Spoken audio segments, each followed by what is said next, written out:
News മലയാളത്തിൻ്റെ 365 ദിവസങ്ങൾ. ദൃശ്യ, ശ്രാവ്യ, ഡിജിറ്റൽ, അച്ചടി, നവ സാമൂഹിക മാധ്യമ പെരുക്കത്തിൻ്റെ കാലത്ത് പുതിയൊരു മലയാളം ടെലിവിഷൻ വാർത്താ ചാനലിൻ്റെ പ്രസക്തി എന്താകും? ആ ചോദ്യത്തിന് ആശയദൃഢതയുള്ള ഒരു ഉത്തരം സ്വയം ഉറപ്പിച്ചതിന് ശേഷമാണ് ന്യൂസ് മലയാളം 24/7 ഈ യാത്ര തുടങ്ങിയത്. വാർത്തയെ വീണ്ടെടുത്ത ഒരു വർഷം എന്ന് ഈ ദിവസം ഞങ്ങൾക്ക് ആത്മവിശ്വാസത്തോടെ പറയാനാകുന്നത് എന്താകണം ന്യൂസ് മലയാളം എന്ന് അന്നേ എടുത്ത തീരുമാനത്തിൻ്റെ തെളിമ കൊണ്ടാണ്.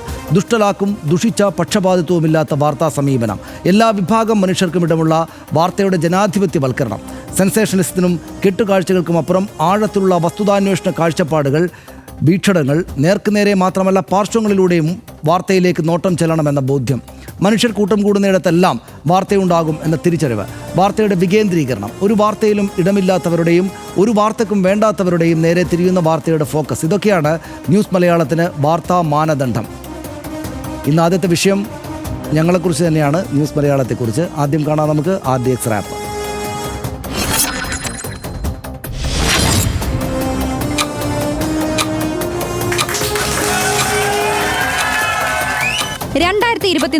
മെയ് 29 കേരളം അതുവരെ പരിചയപ്പെടാത്ത വാർത്താരീതി അവതരിപ്പിച്ച ദിവസമായിരുന്നു അത്. ശാന്തമായ ഈ വാർത്താമുറികളിൽ നിന്നാണ് സ്തോഭവും ക്ഷോഭവും കൊള്ളുന്ന ജനതയുടെ വികാരങ്ങൾ പുറം ലോകത്തെത്തിയത്. അവതാരകരായിരുന്നില്ല രോഷം കൊണ്ടത്, ഈ ജനതയായിരുന്നു.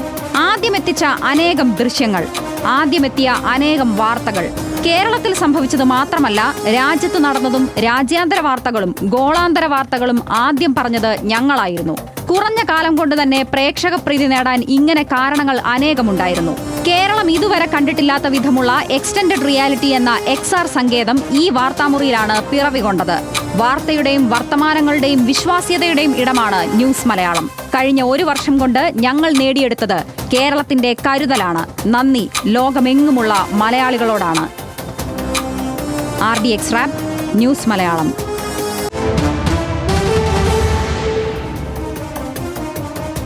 അച്ഛൻ ആദ്യത്തെ വിഷയം തന്നെ എടുക്കണോ എന്നൊന്നും സംശയിച്ചിരുന്നു നമ്മൾ. പക്ഷേ ആദ്യം തന്നെ അതങ്ങോട്ട് കാര്യങ്ങളെല്ലാം പറഞ്ഞിട്ട് നമുക്ക് മറ്റു വിഷയങ്ങളിലേക്ക് പോകാമെന്ന് കരുതിയിട്ടാണ് അല്ലേ?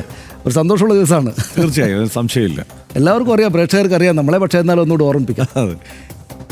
കേരളത്തെ വലിയ പ്രാധാന്യത്തോടെയുള്ള വാർത്തയോടെയാണ് ന്യൂസ് മലയാളം വന്നത്. നമുക്ക് ഓർമ്മയുണ്ട്, കൊച്ചിയിലെ 2 ആശുപത്രികളുടെ അവയവ മാഫിയ ബന്ധം പുറത്തു കൊണ്ടുവന്നുകൊണ്ടാണ് ന്യൂസ് മലയാളം ആദ്യം വാർത്ത ചെയ്തു തുടങ്ങിയത്. അനധികൃത അവയവമാറ്റ ശസ്ത്രക്രിയകൾ ഇരകളും ഇടനിലക്കാരും എല്ലാം തുറന്നു കാണിച്ചു.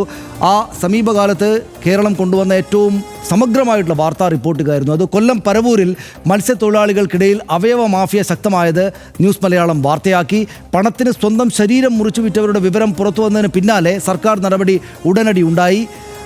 റഷ്യൻ കൂലിപ്പട്ടാളത്തിൽ കുടുങ്ങിയ മലയാളികളുടെ ദുരവസ്ഥ പുറത്തു കൊണ്ടുവന്നു ന്യൂസ് മലയാളം. യുദ്ധമുന്നണിയിൽ അകപ്പെട്ടു പോയവരുടെ ഭീതിയും ദുരിതവും പ്രേക്ഷകരിലെത്തിച്ചു ഞങ്ങൾ അതുവഴി.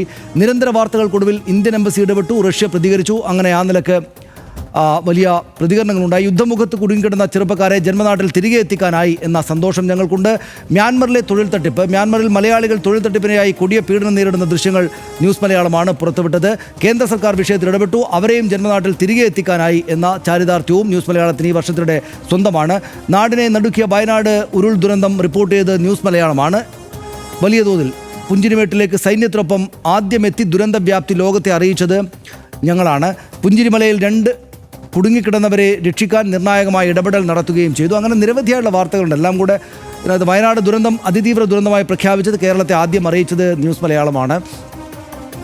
ഗംഗാവലി പുഴയുടെ അടിത്തട്ടിലും മണ്ണടലുകളിലും അർജുനെ തെരഞ്ഞ ദിവസങ്ങളുണ്ട്. എനിക്ക് തോന്നുന്നു ഹർഷ ഇത് മുഴുവൻ കാണിക്കണമെന്നില്ലെന്ന് തോന്നുന്നു അല്ലേ? നമുക്ക് അടുത്ത വിഷയത്തിലേക്ക് പോകാം. വളരെ പ്രധാനപ്പെട്ട, വളരെ നിർണായകമായിട്ടുള്ള ഒരുപാട് വാർത്തകൾ ഞങ്ങൾ ന്യൂസ് മലയാളം ഈ കാലത്തിനിടെ എത്തിച്ചിട്ടുണ്ട്. അത് മാത്രവുമല്ല, കേരളവും ഇന്ത്യയും ചർച്ച ചെയ്ത വളരെ വലിയ വാർത്തകളെല്ലാം നമ്മുടെ നാട്ടിലെ പതിവ് രീതികൾക്കപ്പുറത്ത് നിന്ന് നമ്മൾ വ്യത്യസ്തമായിട്ട് റിപ്പോർട്ട് ചെയ്തു എന്നതാണ് എനിക്കതിനകത്തുള്ള ഒരു വളരെ സന്തോഷകരമായിട്ടുള്ള കാര്യം.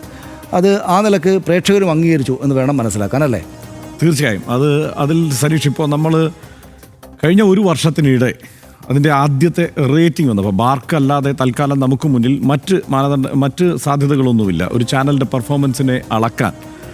അത് എത്രത്തോളം പ്രേക്ഷകരിലേക്ക് എത്തുന്നുണ്ട് എന്നുള്ളത് അളക്കാൻ ബാർക്ക് തന്നെയാണ് നമുക്ക് മുന്നിലുള്ള ഒരു മാനകം.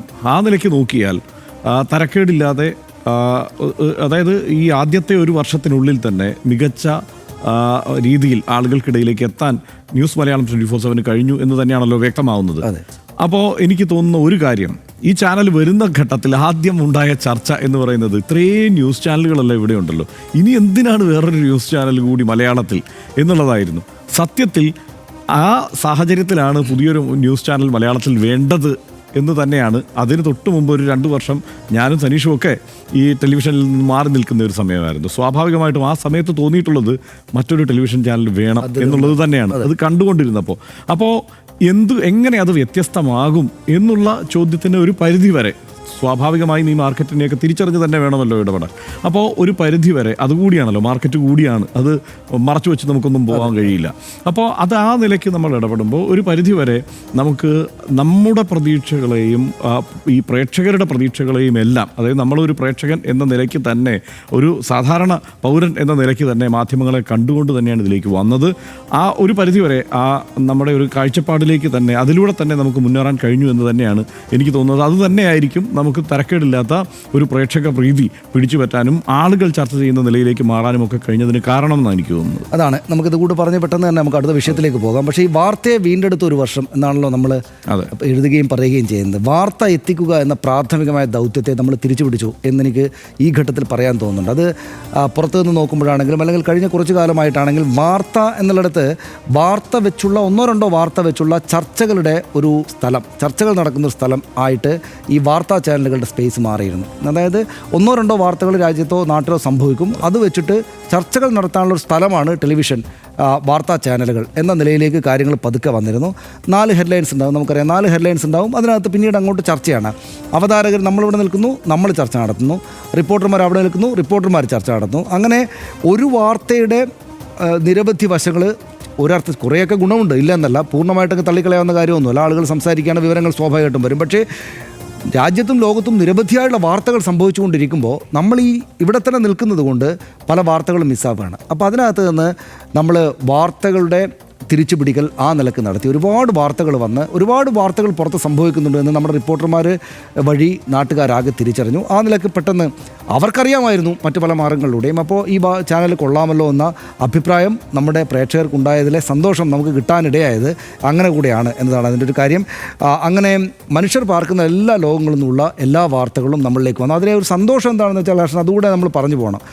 വാർത്തയെ നമ്മൾ തിരിച്ചു പിടിച്ചപ്പോൾ വാർത്ത ആളുകളെ അറിയിക്കാനുള്ള സ്പേസാണ് വാർത്താ ചാനലുകൾ എന്ന അവസ്ഥയിലേക്ക് നമ്മൾ തിരിച്ചു വന്നപ്പോൾ അത് മറ്റെല്ലാവരും തിരിച്ച് അതിലേക്ക് വന്നു. അപ്പോൾ നമ്മളൊരു പുതുതായിട്ട് പെട്ടെന്ന് അവർക്കും കൂടി ഒരു വെളിച്ചമുണ്ടായി. അതായത് ഇങ്ങനെയാണ് നമ്മൾ ചെയ്യേണ്ടത് എന്ന്. അത് ആരും അത് സമ്മതിക്കുകയില്ലെങ്കിൽ തന്നെയും 10ാമതോ 11ാമതോ വന്ന ഒരു പുതിയ ചാനൽ നിങ്ങൾ ഇതാണ് കേട്ടോ ചെയ്യേണ്ടത് എന്ന് അവരെ കൂടെ ബോധ്യപ്പെടുത്തി അതിലേക്ക് കൊണ്ടുവന്ന ഒരു കാര്യവും കൂടെ സംഭവിച്ചു. അതിലൊരു കാര്യമുണ്ട്. നമ്മളിപ്പോൾ തൊട്ട് മുമ്പ് നമ്മളിപ്പോൾ ഇന്ത്യ പാകിസ്ഥാൻ സംഘർഷം നടന്നു. നമുക്ക് എല്ലായ്പ്പോഴും ഇന്ത്യയും പാകിസ്ഥാനും തമ്മിലുള്ള സംഘർഷമായിരുന്നു. അത് ഒരിക്കൽ പോലും അത് യുദ്ധമായില്ല. ആ അവധാനത, ആ കരുതൽ അത് തന്നെയാണ് നമ്മൾ പാലിക്കുന്നത്. തുടർന്നും അത് തന്നെയായിരിക്കും പാലിക്കുന്നത്. അതാണ് എന്ന് വെച്ചാൽ നമുക്ക് ഒരു തെറ്റും പറ്റില്ല എന്നല്ല, മനുഷ്യരെ ചെയ്യുന്ന ജോലിയാണ്, തെറ്റ് പറ്റിയേക്കാം. പക്ഷെ അത് അപ്പം തന്നെ തിരുത്തും, തെറ്റ് തിരിച്ചറിഞ്ഞുകൊണ്ട് തിരുത്തും എന്ന വാക്കാണ് നമുക്ക് പ്രേക്ഷകർ കൊടുക്കാനുള്ളത്. ഇപ്പോൾ കണ്ടത്, ഞങ്ങൾ നേരത്തെ കാണിച്ചത്, കഴിഞ്ഞ ഒരു വർഷത്തിനിടെ ന്യൂസ് മലയാളം പ്രേക്ഷകരിലെത്തിച്ച ഒരുപാട് വാർത്തകളിൽ നിന്ന് പെട്ടെന്ന് എണ്ണിയെടുത്ത ചിലതിനെക്കുറിച്ച് മാത്രമാണ് ആ ഡാറ്റാ ഷീറ്റിൽ പറഞ്ഞത്. അത് തന്നെ പകുതിക്ക് വെച്ച് ബ്രേക്ക് ചെയ്ത് എല്ലാം നമ്മുടെ പ്രേക്ഷകർക്ക് അറിയാമെന്നുകൊണ്ടാണ്. ഇനിയും പക്ഷേ ഒരുപാടുണ്ട്. കാര്യമില്ലാതെയും കാരണമില്ലാതെയും ഒരൊറ്റ വാർത്ത പോലും ഉണ്ടാകരുത് എന്ന് ഞങ്ങൾ കരുതുന്നു. കഴിഞ്ഞ 365 ദിവസം കൊണ്ട് സംപ്രേഷണം ചെയ്ത എല്ലാ വാർത്തയും അതുകൊണ്ട് തന്നെ ന്യൂസ് മലയാളത്തിന് പ്രധാനപ്പെട്ടതാണ്. പ്രേക്ഷകർ വാർത്തയെ നിശബ്ദമായി ഏറ്റുവാങ്ങുന്നവരല്ല. ഞങ്ങൾ വാർത്തയുടെ സർവാധികാരികളായ പ്രക്ഷേപകരുമല്ല. നമ്മൾ ഓരോ വാർത്തയിലെയും പങ്കാളികളും പരസ്പരം ഉൾക്കൊണ്ട് തിരുത്തുന്നവരും തിരിച്ചറിയപ്പെടുന്നവരും എന്ന പാരസ്പര്യമാണ് ഞങ്ങളെ നയിക്കുന്നത്. മുൻവിധികളും ഗർഭും തലക്കനവും വാർത്താ പ്രവർത്തനത്തിൻ്റെ ശത്രുക്കളാണ് എന്ന ആത്മബോധ്യം ഞങ്ങൾക്കുണ്ട്. അത് ഓരോ സമയവും ഞങ്ങൾ ഓർമ്മിപ്പിച്ചുകൊണ്ടേയിരിക്കുന്നു. സ്വയം ഓരോ വാർത്തയെയും സമീപിക്കുമ്പോൾ ജനാധിപത്യ, മതേതര, മാനുഷിക മൂല്യങ്ങളുടെ ഉരകല്ലിൽ ഉരച്ചുരച്ചു നോക്കണം എന്ന് ഞങ്ങളോട് തന്നെ സദാ ആവർത്തിച്ചുകൊണ്ടിരിക്കുന്ന ജേർണലിസ്റ്റിൻ്റെ അടിസ്ഥാന പാഠം. തെറ്റുകൾ പറ്റരുത് എന്ന പരമാവധി ജാഗ്രത, എന്നിട്ടും ഒരുപക്ഷെ പറ്റിപ്പോയാൽ ദുരഭിമാനമില്ലാതെ തിരുത്തണം എന്ന തീരുമാനം. അതുകൊണ്ടൊക്കെ കൂടി ഈ 1-ാം പിറന്നാൾ ദിവസം ന്യൂസ് മലയാളം ആവർത്തിക്കുന്നു, കടന്നുപോയത് വാർത്തയെ വീണ്ടെടുത്ത ഒരു വർഷമായിരുന്നു. അടുത്ത വിഷയത്തിൽ